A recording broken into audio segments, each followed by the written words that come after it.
In this episode, we're going to get some expert intel on what to look for when buying to renovate. Welcome to Your First Home Buyer Guide, the podcast for first home buyers who want to get it right. I'm Megan and that was Veronica. We're both buyer's agents and probably old enough to be your mums. But that's a good thing because between us, we've got over 40 years experience and we are going to share with you bucket loads of stories about avoidable mistakes. Together, we're going to make sure that you get unbiased and real information that you can rely on so you can get where you want to be without missing a step. Now, we've got loads of great tips for you in this episode, and if you'd like more useful tools, head over to the website homebuyeracademy.com.au. There you'll find free checklists that you can download, a free mini course on how to price a property, and our Where to Buy workshop for only $39. Priceless stuff, really. Bargain. But before we get into the interesting stuff in this week's episode, here's the boring bit, the disclaimer. You, of course, know that nothing in this podcast is to be taken as personal advice. We always recommend getting the advice of an expert in their field of expertise. Now, we've done our very best to ensure that the content is correct at the time of recording, but things change. So check with the relevant government authority or your advisors to get the most up-to-date information.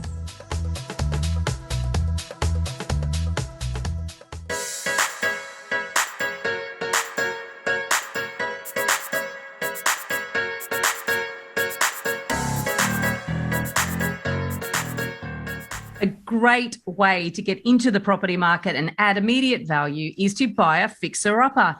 But not all renovations are a license to print money. And today we're going to learn some of the secrets to getting a renovation right with our special guest, Rebeka Morgan, no relation, co-founder of the BuildHer Collective. Now, Rebeka has worked for 14 years in construction management before becoming a developer herself and is passionate about sharing knowledge and experience both as a tutor at Swinburne University in Victoria and through her own courses and events run by the BuildHer Collective. Now, she's very well equipped to help us understand what to look for and the pitfalls to avoid when buying to renovate. Wish I'd known you back in 1998, Rebeka. I've got so much to tell you about my renovations early on. But before we get to that, every episode, Megan sits there in front of some very weird and wonderful house. And today, what have you got? Oh, you'll love this one. This is the Hobbit house. So this is in Wales and it cost the builder or the owner $5,200 to build, and it took him 4 months with the help of his father-in-law. He's actually a photographer. So this was his dream to build and photograph his own little Hobbit house. So cute. Okay, at that price, did he do it in 1962? Like, how could you possibly... It's for anyone Rebeka, who's not watching. Surely there were some building approvals that were skipped over. It's just like, he's dug it in the roots of an old tree. For anyone who's looking, I'm not sure I'd want to live in that house. Not for me. Not for me. Damn issues, Rebeka. Yeah, a few issues on that one, but it's nice concept. Welcome. We're really keen to gain an understanding of what it takes to build or renovate successfully. Can we kick off by tackling some of the biggest mistakes you've seen first home buyers make in this space? Yeah, so the biggest mistakes are not knowing what they're buying or thinking that everything will cost like a small amount of money. So there's a few things that we need to consider. When someone goes to buy their first house, often they'll be priced out of the upper end of the market. So they're looking for that kind of smaller house or that house that they can live with, that they're going to add value with over time. Yep. Yeah. So true. Sometimes we go, all right, well, we've got a budget. Let's say our budget was 400. I'm going to use a number, 400 to buy this house, wherever it is. And you're like, okay, well, if I buy something a bit cheaper, I'll still have that money to renovate if you can go under the budget. But that's not the way finance works. So one of the biggest mistakes we have is that people think that they'll be able to borrow to their capacity to be able to do the renovation. But once you've borrowed on that land, they'll get the extra cash in their hands to do something. Yeah, it doesn't work like that. You need to have the cash for the renovation separate to the cash you've got for the deposit, and you still need to have the borrowing capacity to buy the house. So that complicates things a little bit. It just means that you need to be able to buy outright, have your deposit, your 20% or 10% if you're doing your LVRs, and then be able to fund the renovation, maybe over time, maybe all at once, but they're two different things. I love the fact that you kicked off with that as the biggest mistake, because, you know, you could be tempted to go, oh, they buy a house with bad bones, or they buy a house that, you know, the council won't let them do the renovation or whatever. But you've actually said the biggest mistake, and I see this too, we see this as well, is that if you think your budget's $500,000, you think that includes renovating costs, and it isn't, because the banks don't love to lend money for renovations, particularly if you already owe a huge proportion, you know, you're in LVR territory. So I guess for most first home buyers, I guess what that does, you know, let's kick off here with the big elephant in the room, different podcast, but of course, but the same principle here is that the biggest elephant in the room is that if you are a first home buyer and you think that you're going to be able to buy a renovator in order to be able to get into the market, and potentially in an area that you want to live in long term, that you buy and you're going to be able to do the renovations straight away. And I guess that's something that nearly every single first home buyer, if they're priced out of a market, there's no way that they're going to be able to do that. So what can a first home buyer do if they are looking to actually buy and renovate to add value, or to make it livable, or to whatever? I mean, how should a first home buyer approach this? So I agree. Like, I don't mind the stretch strategy, right? I used it to get into the market when I started, you know, and did something over time. So it's kind of like, buy something with good bones that you know you can do over time. You would probably want to keep a little bit of money aside to be able to get it livable, to be able to live there without really compromising. So that's understanding that if you've got big issues like rising damp or structural issues, or there's an aspect of it that's just not functioning. Let's say you don't have hot water. You know, you will need the budget to be able to do that. Well, you know, I accidentally bought a house one time. And look, I knew I was knocking off the back of the house, so I didn't actually consider the fact.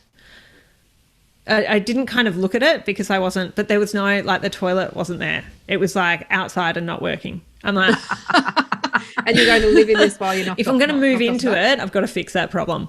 But good tip. Look for the toilet. It's called a can-do attitude, that one. That's called seeing only what you're keeping and just removing everything else, not caring too much. So I guess what you need to think about is what do you need as a budget to do it to a point where you can live in it, and what can you then look at to stage that work over time? Because most of the time we're going to need almost like a master plan, and we'll go, okay, we'll buy it now, that's going to get us to this point, and if we save and we know, or we're getting some money at some point in time, we'll be able to do this set of works and then this set of works. Or maybe you're buying it and hoping that in 5 years' time the value of the property's gone up and you can redraw that equity and then use that to renovate the property, which is a good strategy if the market keeps going up, but may not always work for you depending on what point of the cycle you are buying. It might take you longer. So that's basically what we want to see. We want to kind of go in there, we want to look at the house, we want to see what it's going to look like on a day-to-day basis for us to live in it now, what the simple repairs we can do, and then what our long-term goals and plan is going to be, and put kind of costing against that. Can I pick up on a point you just made there, because it's such a big and important one, is the master plan. And it's really what you have to have in mind before you start spending any money on anything, isn't it? Yeah. Because you can waste an awful lot of money doing little things if they're not part of the big picture. Yeah. Or in the wrong order. And it's kind of transitioning that kind of, what do I have to do to be in it for the moment, and how long am I going to have to live with it like that, versus, you know, a big one is, say, floor coverings, right? Mm. You know, when you move into something that's pretty dated, old, rustic. you might want to rustic, dated, undesirable.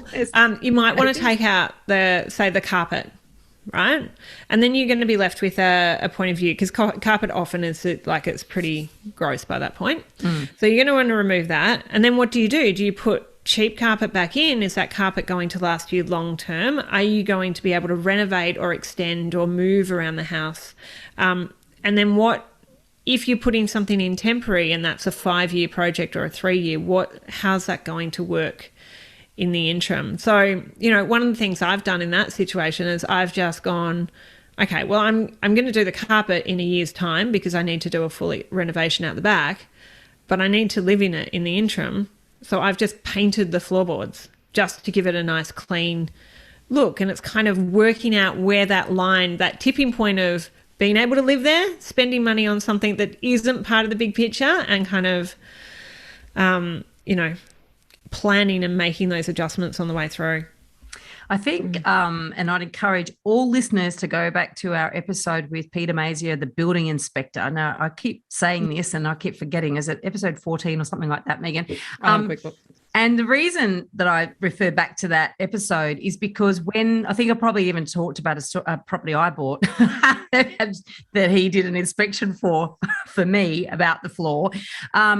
I'll let you go back and listen to that story. But the thing is that when you're buying a property, you need to get a really good building inspector to go through to give you some really good advice as to how durable or how lasting or what the condition is of some of these aspects of the property, don't you? Because some you can keep if you're really lucky when you buy a property to renovate, and if it's just dated and old and it's been well maintained, you get to keep a lot of the original structure. Whereas if it hasn't, you're going to have to replace a lot of it. And there's a massive amount of cost in sort of going back into the part of the building that you might be retaining if you have to redo bits, right? Well, we kind of see that as kind of a sunk cost on things you can't see. When you renovate a house, you want to be able to see all the money you've spent. In an ideal world. So if you're re-stumping and if you're replacing footings or you've got, a roof to replace, all of that stuff that ultimately no one cares about. I mean, they care that it's done, but they don't come in and go, wow, it's got a new roof. Or wow, the roof keeps the rain out, that's expected. But it's almost like cleaning. No one notices that you've cleaned the house, but they notice if you haven't cleaned it. It's exactly what it's like, right? Yeah. So that's the analogy of stumps and wiring and things that people can't see and don't really care about. They really only notice it when it isn't done. Right. And then when you're renovating to kind of make a house nice or livable, you really want to be doing the things like a new kitchen or a bathroom with beautiful tiles that you get to put your stamp on, and you can kind of work out what you want to spend on those tiles and whether that's a good fit for your value system. Building inspector is super helpful. So what you're tapping into there, Rebeka, really is around and we haven't got to ask you this question, is how do you avoid overcapitalizing? And I guess that's really what you're tapping into, isn't it? If every dollar you spend on a renovation is making it look more beautiful and like a much more appealing place, whereas as opposed to being hidden from sight, then there's a nugget of gold right there, right? Yeah, I think it's a really interesting way to kind of look at your build. Yeah, so you want to kind of go through and do a bit of a checklist and see what you're going to have to replace. So sometimes you'll look at a house and you'll go, oh, it's okay. And then when you really look at what you need to do, you need to pull out all the plaster, you need to pull out all, replace all the weatherboards, or you're replacing, let's say, a front window. That front window basically means that you need to replace the weatherboards all around the outside. You're going to have to replaster the inside. So you've got nothing left except for a frame that you're redoing. If the stumps are okay and the roof's okay, then that may be, within the budget and maybe okay in terms of cost effective. But if the stumps and the roof need doing as well, like what have you got left? And so one of the problems we see is that people don't understand how much work is needed. So they'll pay over what they should for a house that actually needs to be fully gutted and fully replaced because it's kind of pretty or it's quaint. So sometimes, like if we look at a house for renovation, we might go, oh, well, let's look at something. We're still going to have to do all that stuff. We know we're going to have to do it because that's what a renovation is. But let's look at something that's not pretty in the first instance, that doesn't have that street appeal. These beautiful little miners' cottages and Victorians, they look really cute, but if you've got to replace everything, you're not left with a lot, but you're paying a lot for that, that quaint or that cute look and feel. Really good. I mean, this is something you're based in inner Melbourne, and obviously I'm based in inner Sydney. This is something that we come across a lot, and I imagine even in a Queenslander, of those cute little Queenslanders up here too that haven't been loved for a long time, and once you start peeling back one weatherboard, you never know what's underneath that skin. Yeah. If you know what you're looking for as well, you can get some really great pieces of gold. Sometimes those fibroclad houses are fantastic because they've gone straight over the top of weatherboard, and so you can take that off and just paint up the weatherboard if you're very lucky and you know what you're looking for. You want to be able to sort of get in under there and see what actually exists underneath. I bought a house in 2008 that they had done exactly that. They'd put fibro over the top of the weatherboards and then put a grey stucco. We called it the big grey elephant. But once you peel it back, you know, the character was underneath. But geez, it was an ugly duckling. Yeah. We see that a bit around where they've got faux brick. And so it's effectively a masonite with this funny little fibre cement, I don't know, it was sprayed on or something to make it look like red brick. So in the 60s, when the red brick bungalow was the house that everybody wanted out in the suburbs, and in the inner city, you get these weatherboard cottages that were covered in this fake brick. And yeah, I mean, if they're basically, untouched, sometimes they're in great condition. But another one is floorboards that have been covered by carpet for years and years and years. And it's like you've got no guarantee as to what's under there until you actually rip it up. But sometimes you go, oh my God, it's never seen the light of day, these boards, they've always been carpeted. Yeah, there can be some gold there, but there can also be some big issues that you uncover when you pull it back as well. We have borers up here, and they can honeycomb those boards in without you even knowing. Yeah. So if you're teaching, in your course, because obviously you teach all sorts of things in your website, what is a process that a first home buyer sort of really needs to follow in order to not fall into some of these pitfalls and mistakes that we've been talking about now? Yeah, so the biggest question that comes back, and actually I'm sure it comes back to both of you as well, that people have is, oh, well, how much is it going to cost to renovate that? And it's a hard question because it's like, well, I don't know, because I don't know what you're planning in your head, and I don't know how much work is in it, and I don't know, whether you need gold-plated taps or you're happy with, your Bunnings special. And there's a big difference in each of these incremental values. So what we ask people to do is go into the house and travel through it, making a list of everything that you need to change and replace. Right? So go into the first bedroom, hypothetically speaking, you've gone in the hallway.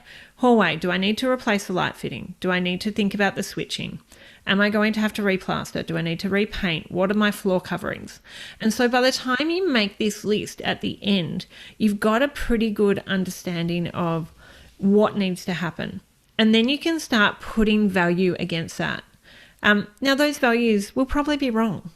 But the point is that you've put something against it and you've tried to allow for something. And maybe you've looked up a rate on the internet, or you've called an electrician and asked him, how much does it cost to rewire a house? But you've kind of gone through it. Like, we've got a checklist in the course, but you've gone through and you've gone, okay, well, what can I do and when can I do it? And, then you can start to stagger things and go, okay, well, I don't have to rewire now. I'll save that for when I do, the master plan, when I'm doing the back renovation. Or I do need to, I know the stumps are rolling, but do I have to do that now? If I'm not doing any fix-up work on the front, can I live with it like this for the minute? And so that'll start giving you a pretty good understanding of what you're going to have to spend just to move in and what you're going to have to spend otherwise. The other thing, and I'm sure you guys have templates for this too, is understanding all of the costs involved and that how much actual cash and money you are going to have left over at the end.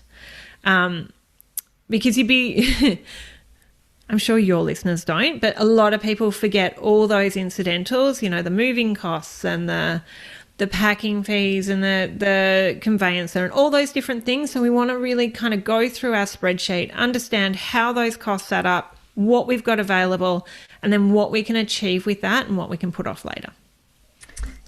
And it's a really good point, because a lot of people do forget some of those little things, like you say, the removalists. So you're going to borrow your mate's ute and lose a few friendships through asking them to help you relocate. I did a relocation across the road once. Worst move I've ever done. It was the hardest and longest move I've ever done. Interstate was much easier because, you've got to pack everything into boxes. But those sorts of things, even, transfer fees that come on council rates down the track, the fact that you will have a rates bill come in very soon after you move in probably, and your utilities and so forth. So even those early living costs on that spreadsheet are really quite important, because banks don't necessarily like to be asked to lend money to people who are doing their own renovations, do they? It's very challenging to get owner builder finance. So generally speaking, when people are looking to do owner builder finance, so that means that you are physically doing the work on the house. So let's say you've got plans done professionally and you'll still need to kind of go through the building permit process, but you've decided, maybe you're a carpenter and, your partner's, handy as well, and you can both get in and do stuff, and you've decided you want to build it. Banks do not like you.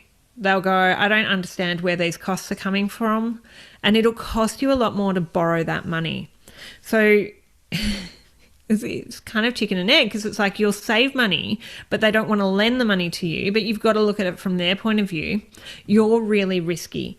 How do they know that you have done that work? How do they know that at the end of lending you that money, you're going to have a finished house? Because let's face it, people run out of money in building renovations all the time.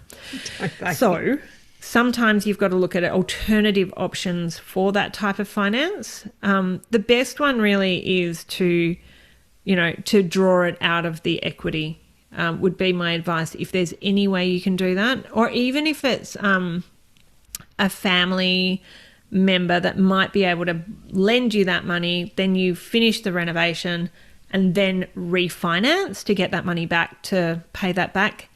If you are lucky enough to be in that position, it's going to save you a lot of time and effort to kind of going through that finance. It's a good option, actually, because if you can tap into, say, mum and dad's equity in their house, and borrow that money and then refinance, that can be a pathway. And we actually have specialists coming up on it should be the next week or the week after the podcast episode, who actually does the legal documentation around the lending between parents and their children, or even siblings or so forth. So really, really good idea. Our recommendation is certainly to make sure that you put that into a legal kind of framework, so that everybody's on the same page, what's expected of everybody, and what your exit process is. So really good option to look at other than the bank. Yeah, I mean, to do that, you're going to need to know that after you're finished, you'll have the equity that you can redraw, and you'll have the borrowing capacity or the earning capacity to be able to lend from a bank and have them approve you at that level. So there's so many tricky little parts to this, and I guess that's what makes it hard when you're starting out. You're just trying to get all this information and understand where you're at. It's a minefield, isn't it? Because, and this is the thing, it wasn't even until I started renovating that I even realised, the bank just won't lend you the money. But I'm going to make it better. I'm going to make it better. It's an investment. What's the problem? Because, of course, you think about it. If the house somehow halfway through the build, it doesn't get finished for whatever reason, it's hard to sell a half-finished house. So the bank can't even turf you out and sell the thing. There's a real problem. Where do all the appliances and all the building materials get stored when they're actually being purchased and paid for? There's a whole world of pain out there that if you wander into this unwittingly, you could easily get yourself, really into some serious problems. But when people renovate, often I think people just assume you can renovate every property. They just think everything could be renovated. And clearly everything can't or shouldn't be. There's plenty of properties that I see that are renovated that probably should have tried to demolish if they could have. And another thing that I hear a lot, and a lot of people say, particularly in a rising market, it's challenging to buy into the market. They think, it's going to be easier to buy something and knock it down and rebuild it instead of renovating. So what are the sort of things that people need to consider if they get to that desperation to actually, when they think that knocking down and rebuilding is easier than buying a property to live in? But, these are a whole different set of challenges, right? Because you can't even live in it while you renovate it if you're knocking it down.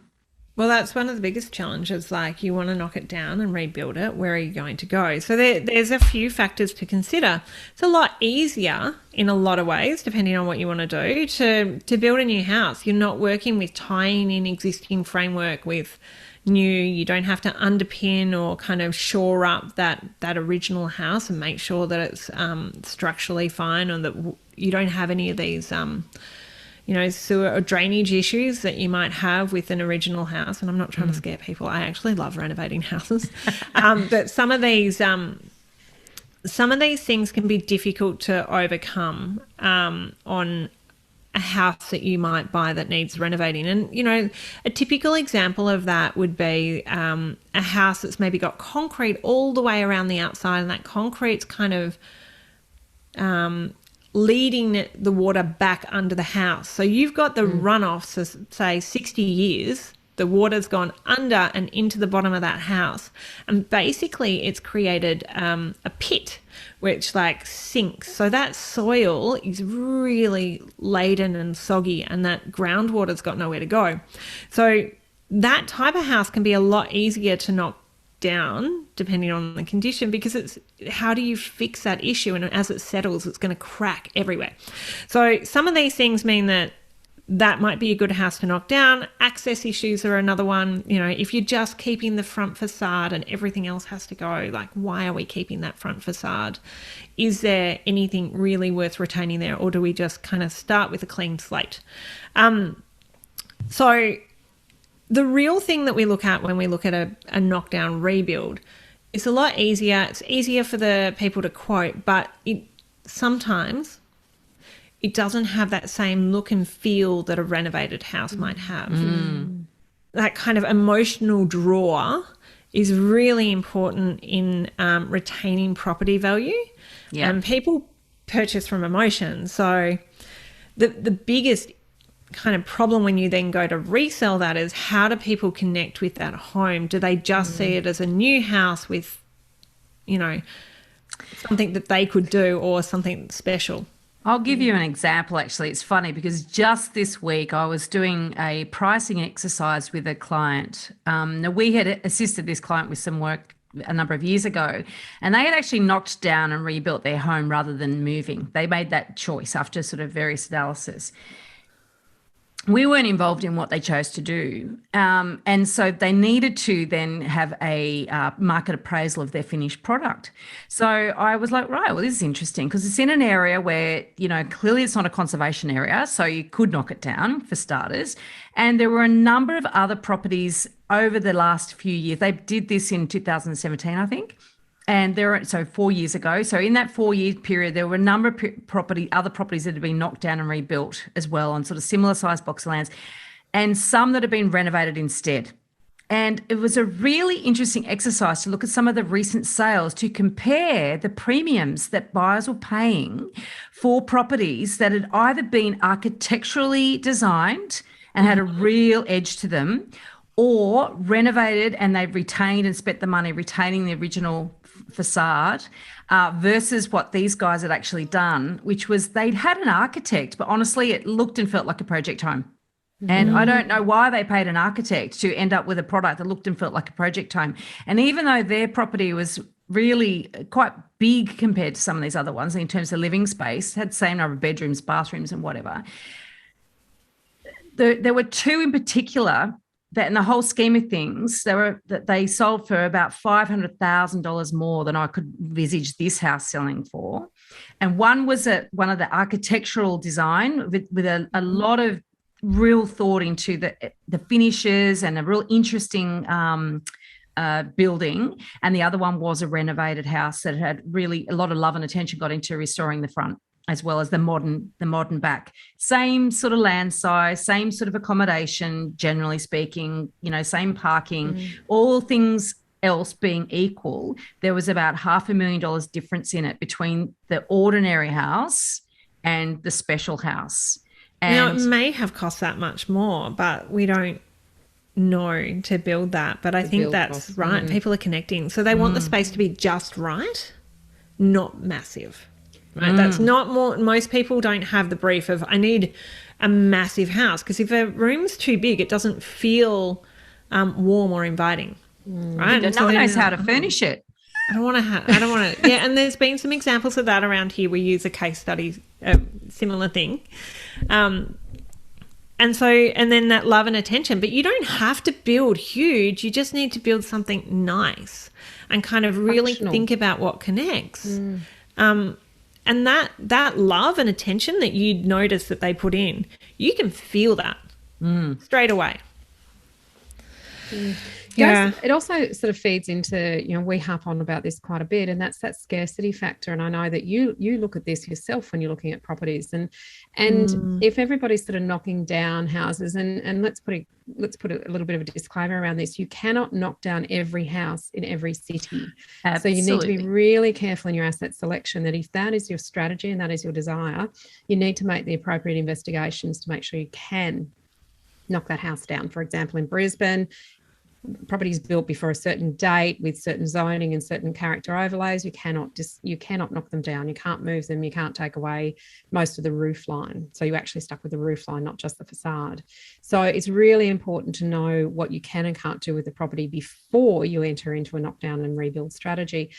But Veronica, it almost seems like what was lacking there with your client's property and what they'd done was the scarcity factor, that thing that people look at and say, I haven't seen anything quite like this before, because I could go and reproduce that myself on another piece of land in another street. So it's that thing that is not easily reproduced and has some scarcity, but has been done really, really well and has that functionality and that livability and the flow and the feeling. Because a new house can have an amazingly warm feeling if it's done really well. It can.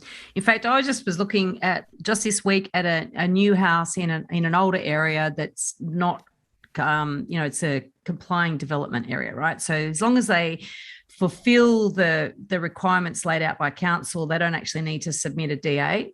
And it looked impressive. The photos are amazing. Yeah. But what really got me,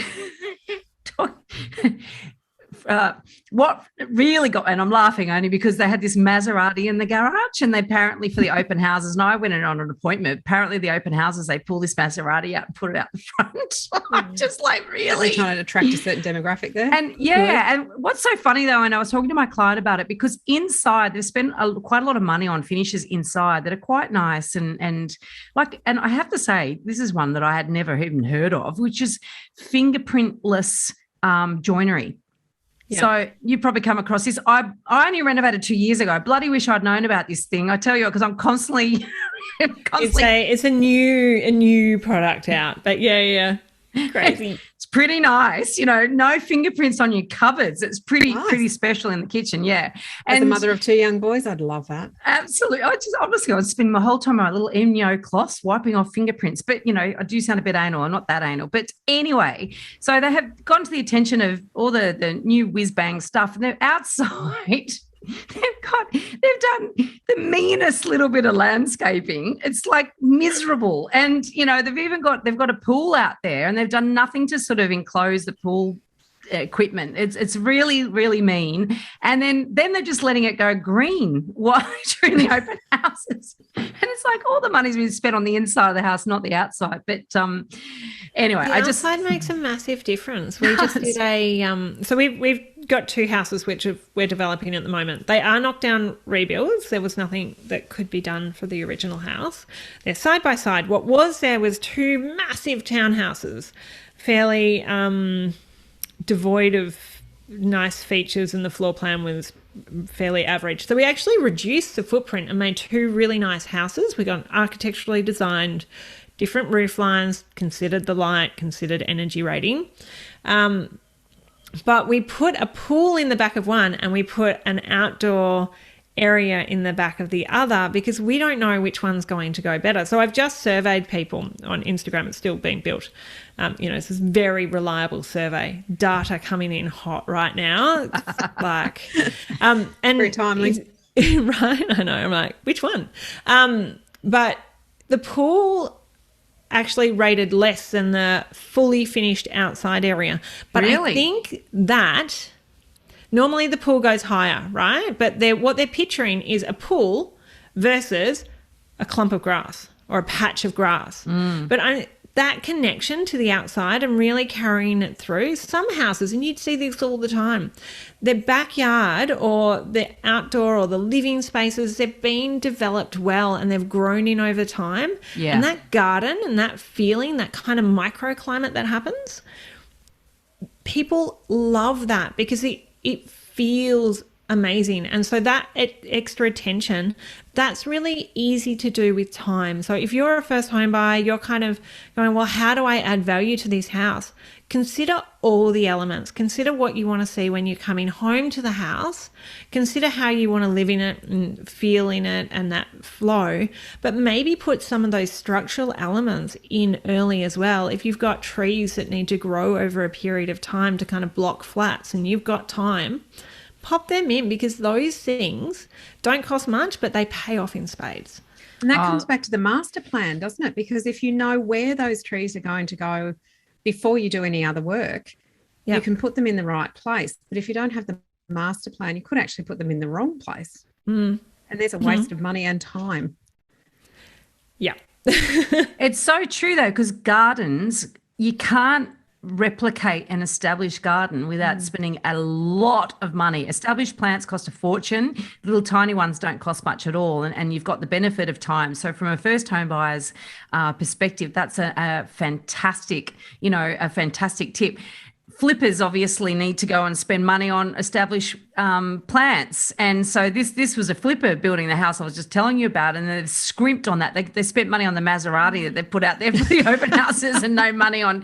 And like all around, it's a goldfish bowl, this house, let me tell you, because they haven't actually put any plant. There's not a tree on the site. And, all the neighbours can stare straight in. So, and what I would say to anybody, quite often, in fact, I've bought a few houses recently for clients where there has been a privacy issue from neighbours. And I said, look, move in and plant bamboo, not that spreading stuff, the nice clumping stuff, but like just put a bamboo hedge in and make sure it's got plenty of water and it's got loads of foliage. You will be amazed at how that just, that becomes invisible once you've done that. And you've immediately added value because that's a detractor for other people right now. And I know you can mask it. And, I've done it myself. Well, there's actually a block of flats behind my house. And I've had my house designed so the house blocks it now. But, I always looked at that and went, look, there's no way I'd build that house the way you would normally build a block on a block, because then everyone would be staring into my backyard. So I changed it. I changed the orientation of the house so that now I've got a second story blocking that. And the outdoor is oriented to the north. There's things that you can do. That was an expensive overcoming issues, right? So, same here. I've got a big block of flats there, but we're kind of curved 2 stories into a courtyard garden in the front. And it's how you overcome those issues. So issues you can't overcome, you need to be careful of. Main roads. You will buy at a discount to buy on a main road, but when you sell, even if you add the best renovation in the world, you're selling at a discount. So you need to consider kind of those things. First home buyers often can't afford to buy the best street or the best pocket. So that's something. But flats you can overcome, overlooking you can overcome. Orientation is an interesting one as well. So north-facing backyards is what we look for in Melbourne, Sydney, same in Queensland. So we want that light. But if you get something with a south-facing backyard, what can you do to kind of bulk up that ceiling or add light or add maybe clerestory windows or change the way that house kind of works so you can so you basically, like eat that frog for someone else, solve the problem for someone else, and that can really help. We've bought houses on actually all different orientations, and we work with them, but you need to be smart or clever with your design, and you need to understand, and this is the difference between a good designer and maybe an average designer. It's not as much as going, oh, I like that floor plan. Boop, there we go. It's on that house.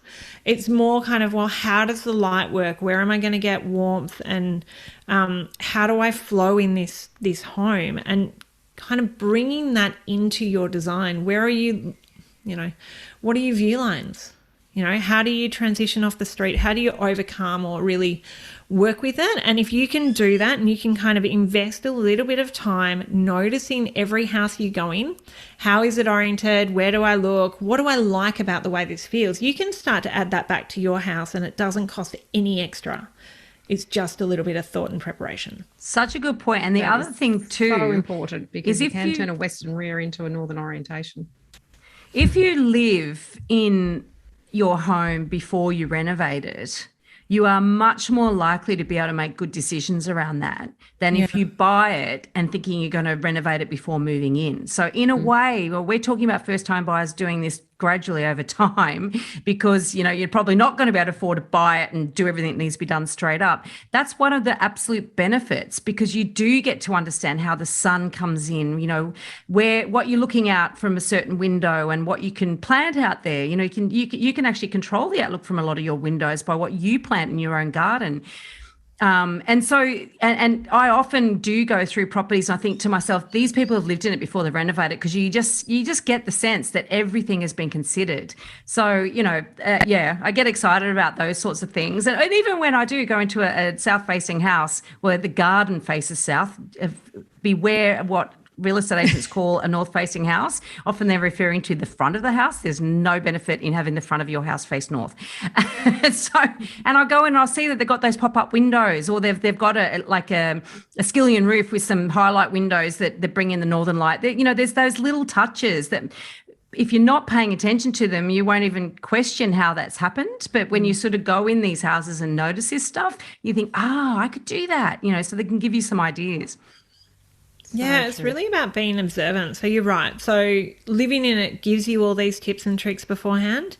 Another way is to be experienced at it and kind of do the research. It's very hard to know what you should be looking at before you go down this process. And let's be honest, it costs a lot of money to build and renovate, and to save for that on top of buying the house is pretty hefty. So you want to do it right. You want to invest the time and effort into reading and understanding, listening to, these podcasts and others, making sure that you can kind of maximize every move that you make, because it's so easy just to go, oh, it's fine, I'll just pick these tiles and I'll pop them in, that's fine. But really understanding why you're choosing something is important. I think I remember, one of my biggest lessons when I bought my first renovator is, and it's something I wish I knew back then, I didn't know what I didn't know. And that sort of permeates across a lot of property areas. You don't know what you don't know until you start looking for the people who do know what you don't know and who have probably made the mistakes that you want to avoid. So, Rebeka, can you sort of talk us through, if you're going to do a lot of this work yourself, and there are some states where you can do a lot of work without getting an owner builder's license. There are other states where you can't. You have to have an owner builder's license above, say, in Queensland, it's $3,300 worth of work, which is not much. Think about a paint job. What parts would you recommend that people always engage with a professional versus things that if they skill themselves up, they could probably do on their own? Yeah, look, I think it depends on the people and what you're doing. It's very so some people can tile and they can do that effectively. Other people will try that same thing and just it won't work. So you really need to, before you kind of go, okay, well, that trade's achievable and that trade's not achievable, kind of have a pretty good look at yourself and have a think about what your attention to detail is, and know that people will know if it's a DIY job. So if at any point you do it and it looks a little bit like, a year 10 project, then you shouldn't be doing it. That's basically the outcome. There are cost-effective ways to do some of this stuff. Like joinery is an expensive one. You can buy ready-made things.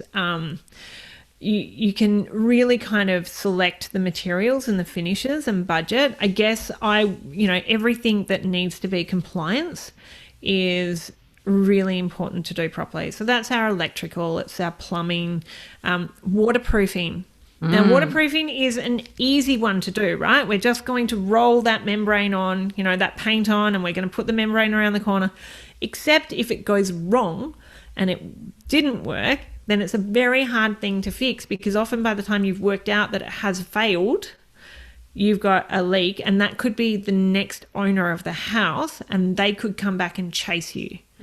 And you will be obliged to pay for the rectification of that if you can do it yourself or someone else does it. So think about things that need compliance and really, pay attention to doing them properly or getting the right trades in to do them would be my top tip there. And I think when you watch The Block, which is a really dangerous show for anybody who wants to renovate to watch, I think, because it gives you the idea that you can do everything yourself. But even in The Block, really, it's only the painting that they do themselves, isn't it? Yeah, well, painting and styling. It is, and as I understand it, there's a fairly big defect list. The painting's an interesting one, though, because whilst you can paint yourself, sometimes, and yes, that saves money, but sometimes if you're not a very good painter, the paint is the first thing that you see on the wall. So if you're not going to do it well, maybe just don't, because you put all the effort into building this place up, and then you've got this crappy paint job, and you're seeing the crappy paint job, you just assume everything else is also less than ideal. I say that, and I have about 5 half-completed paint jobs around my house. Plumber's house has always got leaky taps, and the electrician's house has got no lights at work, and they walk around with torches. But just on those two, they're probably, and you touched on it, there are certain things that you just cannot do as a home builder. And it's really important to know what those things are before you touch anything. So electricals, plumbing, things that have compliance requirements and need licensed professionals, really, they're a no-go zone, aren't they? Yeah, they really are. Now, you have a number of resources on your website, and of course, and it's not, we didn't get you on necessarily to plug your course, but we're more than happy to share the links to your courses and to the resources. And I know you've actually got a budgeting tool, don't you, for people? Yeah, we do. We've got a budgeting tool in our resources section, so you'll go over, be able to do that. So it goes through kind of the cost of staying in a home and the cost of moving and renovating. Spreadsheet, it's really handy. We've also got a feasibility template on there as well. So that'll give you kind of an area where you can put each trade and what it's going to cost and what all the components of the builds are. So that one's actually $7. It's pretty expensive. Oh, no, but that makes our little workshop tutorials look expensive. We charge $39 for our little tutorials. Nothing. But you really should kind of get them to understand that what you're doing is going to make sense long term as well. So it's one thing to buy something to get into the market to fix it up over time. It's another thing to buy it and hope when we do buy things, our capital wants to be working for us. So we want it to grow over time, regardless of whether it's our own home or something we intend to flip. I don't know. I think actually that's your opinion as well. But, all our investments should be good investments. We don't want to buy something that then kind of decreases in value. We're all about growing our family wealth. So that feasibility template is really handy. We've also got an owner builder. If you are looking to own a build, we've got a little webinar on there that you can jump on and kind of, these are the things you need to think about when you're owner building, and, it is said that you can save 30%, or you can probably save up to 30% owner building, but you can actually overspend by way more than hiring a builder if you don't do it right. So it's never as simple as, I will save money by doing this. I know. I love that it's funny because, and I'm not sure I told the story about my most recent build on this podcast, but, my builder tells me that I'm the best client they've ever had. And part of the reason I'm the best client they've ever had, not just because it's me and my dulcet charms, but because I made all the decisions in the planning phase and I made a commitment to not change my mind on anything. And nothing. You changed nothing. Nothing. The entire way through. I did not change. There were some suggestions that were made to me, which I moved with, and some of them I took on, some of them I didn't. But I did not change a design decision or a finished decision or anything throughout the entire process. Right? You are a good woman. There you go. See, I was so disciplined, but also because I've renovated twice before and I can see where the cost blowouts come. So, when you talk about you can save all this money by doing an owner builder, well, if you're indecisive or you don't know what order to do things, you do something and then realize you need to do something else before you do just that, whatever you did, you are going to spend heaps of money redoing things that you got out of order, or you're going to actually faff about and stuff up and cost yourself a lot because you change, or because you miss out on getting a trade in at the right time because basically the window of opportunity is closed, or all that sort of stuff. So, I love this idea of this the false economy of doing it yourself. If you really want to get your hands dirty, though, what a great way to do it. Yeah, but the idea, of course, right, is to make sure you don't get things out of order, and that's what I love about it. It's actually putting structure and process, and we're very process. We're systematic, step by step. Do it in the right order when you're buying your asset, and you're all about making sure that people do each part of this renovation process in the right order, starting right back at the planning phase. Yeah, the planning phase, you know what? Most people think that they're starting when they get their permit. Like the design and the plan starts way before that. And it's not as simple as just going and getting a designer. You've got to choose the right designer. Your clients before that had the house that was, they'd spent money on an architect, but that architect could not deliver. Now, my guess would be they'd be able to pick that up in the planning phase, and they shouldn't have hired that designer. Ultimately, it's up to you to engage all of your consultants. It's up to you to get the work done in whatever format you want to do it. So you're in complete control. So you can't actually ever pass the buck and say, oh, well, that happened to me. It's really being informed enough to be able to make those decisions. And, what works well for me isn't going to work well for you. It's, Megan, it's not going to work well for you, Veronica. It's not like it's never going to be the same process for different people. We like different things. We live in different areas. So I couldn't tell you, always go get an architect, always go get this type of builder. It's just not the right fit. You need to decide and choose your own adventure, as it might be, that fits with your budget and your values. And the time frame that you're working with. Sounds very much like the way we recommend people go approach the process of buying a property in the first place. There's it is choose your own adventure in many ways. And it's like if you can learn from those who have done it before and successfully, and also who have expertise, then and understand the process, but making your own unique decisions every step of the way. We do have a final question for you, Rebeka, which is a question we love a guest to tell us, and that is, what is the one thing that you know now that you wish that you knew as a first home buyer? I guess probably the finance aspect of it would be when I started, I was very lucky that it was in a rising market, but I probably did things that I wouldn't do now, if that makes sense. So like our first, we did a few smaller renovations, but our first family home as such took us a really long time to renovate because we had to kind of, I remember at one point we could pay for the insulation. This is not how to build, by the way. Definitely not how to build. I'm not recommending this. We could pay, we got the frame up and we got the roof on and we put the insulation on, but we didn't quite have enough money to buy the weatherboards until the next, and I'm like, and that's kind of one of those things. Like we were doing it as we were, we were going to work during the day and we were saving enough money to do. But if I had have understood the finance packet of it a bit better and understood redrawing equity or sourcing money, how to budget, what things are going to cost, I probably wouldn't have been it was fun. I was quite a lot younger than I am now. But, I wouldn't have been in that same position. What did you do? I mean, we just built as we could afford it. We could afford to do the kind of the larger part of it. Yeah. But we just had to do things over time. So we knew we weren't going to be able to afford to put the kitchen in. So we had sort of like these IKEA benches, and I had a couple of trestle tables and a piece of particle flooring and a tablecloth that I'd have to wash all the tablecloths every night because I didn't have a bench top. I'm curious about the insulation without the weatherboard. So it's foil wrap flapping in the breeze. Right? Oh, so right. Foil wrap. So it's waterproof. Yeah, got it. It wasn't long, but we had to, you're staggering the build as to what you can afford. Yeah. Well, I think what you're doing is awesome.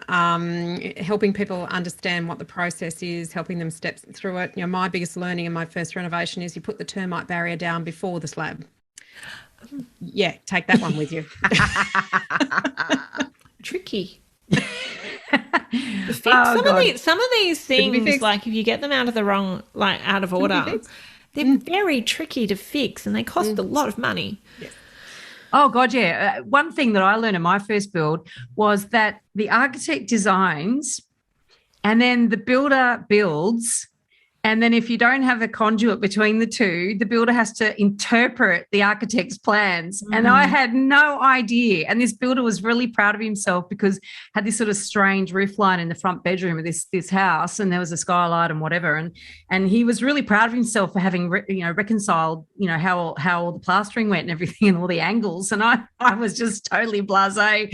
And I'm fairly certain I lost some brownie points with that builder because I wasn't suitably impressed. And it took me a while to get, so that detailing that I didn't understand, I was talked about, that word detailing.